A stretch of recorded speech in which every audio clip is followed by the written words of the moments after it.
Shalom, shalom, soyez bénis, soyez bénis. Alors Israël, après avoir enduré bien des souffrances au désert, est maintenant à Canaan pour prendre possession du pays selon la promesse de l'Éternel. Cependant, là encore, il y a des combats contre des adversaires, des ennemis bien plus puissants qu'eux.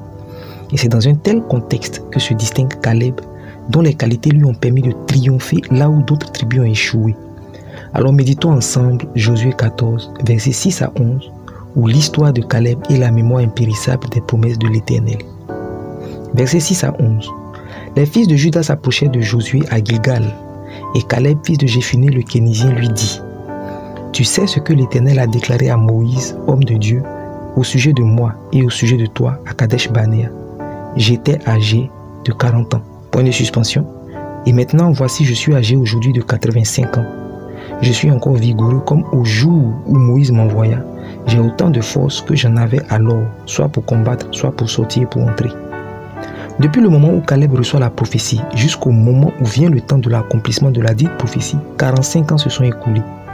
Pourtant, que ce soit sur les plans physiques, moral, mental et spirituel, Caleb est resté le même, motivé, plein de foi, avec une pleine capacité que l'âge n'a pas érodée. En règle générale, et à la différence de Caleb, quand tu reçois une prophétie, au début tu es content et motivé, tu crois, tu pries. Mais après un certain temps où rien ne s'est produit, aucun signe même d'encouragement, tu perds espoir et ton attitude change. Tu te rappelles toujours la prophétie 7, mais elle est simplement un souvenir.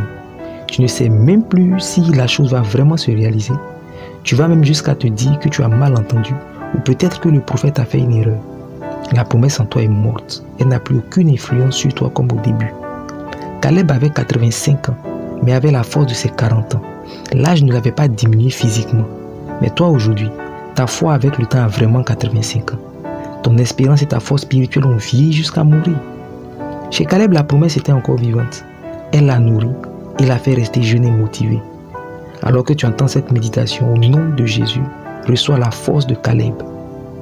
Maintenant, la question, c'est comment garder la promesse en vie dans ta mémoire. Premièrement, la parole de Dieu. Tu dois avoir une vie abondante et quotidienne de méditation et de lecture de la parole de Dieu. Que ce livre de la loi ne s'éloigne point de ta bouche.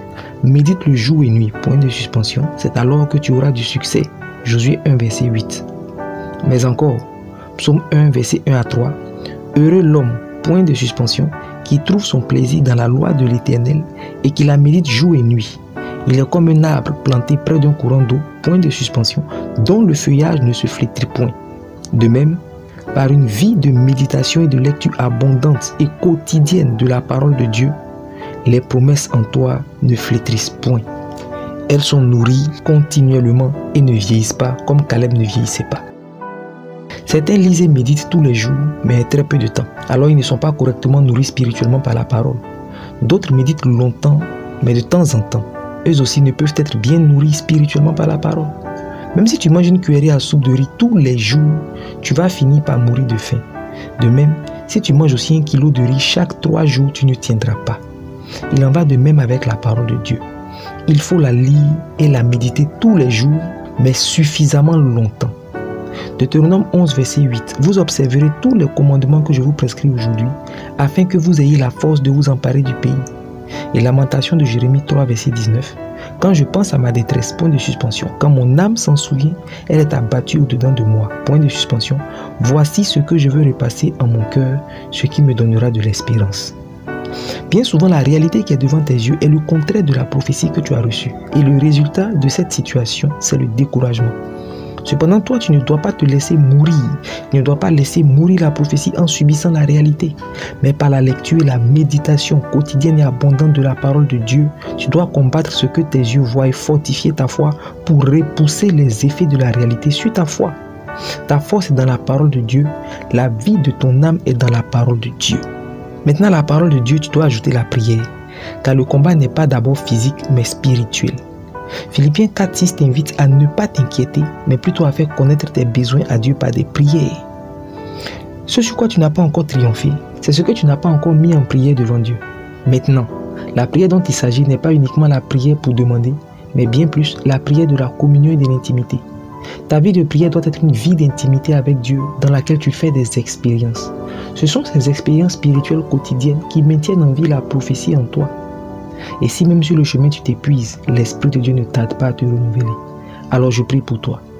Au nom de Jésus, ce soir, ou au moment où tu entends ces paroles, reçois en toi le jaillissement des sources d'eau vive de l'Esprit. Reçois la foi et la force. Que toute prophétie et toute promesse qui en toi était morte reprenne vie au nom de Jésus. Je chasse le découragement et je répands sur ta tête une huile de joie. Que Dieu te bénisse.